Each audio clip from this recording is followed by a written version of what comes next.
இது ஒரு பெரிய மேடை, கொஞ்சம் தயக்கமாக இருக்குது.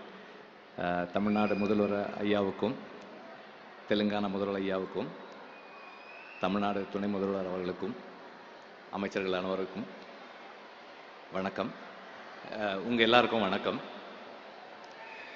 கல்வி நம்ம எல்லாருக்கும் எவ்வளோ முக்கியம்னு சொல்லி தெரிய வேண்டியதில்லை.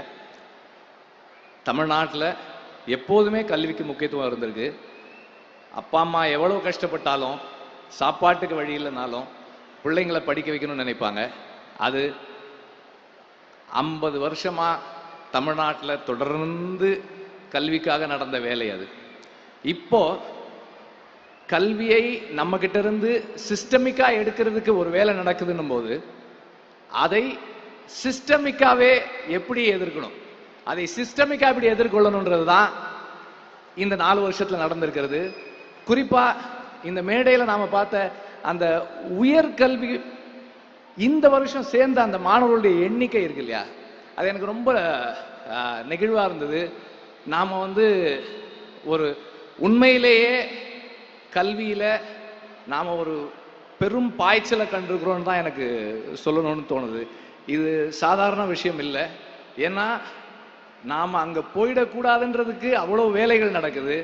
ஆனாலும் நம்ம அங்க போவோம், எப்படி போக வைக்கணும்னு எங்களுக்கு தெரியும்னு செய்யற ஒரு செயல் ரொம்ப ரொம்ப ரொம்ப நன்றிக்குரியது. நாம ரொம்ப அந்த அந்த மாணவர்கள் போல நாம் எல்லாருமே ரொம்ப நன்றியோட இருக்கணும்.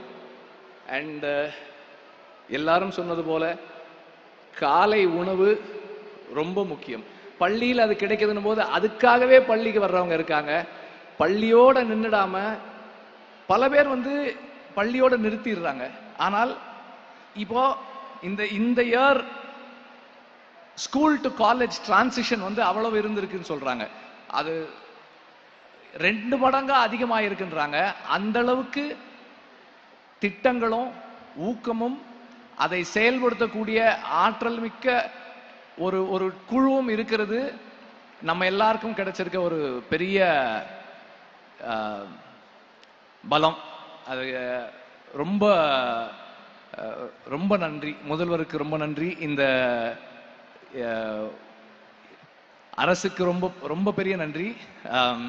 இந்த வாய்ப்பு கொடுத்ததுக்கு ரொம்ப நன்றி. கொஞ்சம் பதட்டமா இருக்கேன். நன்றிங்க. நன்றி. அனைவருக்கும் நன்றி.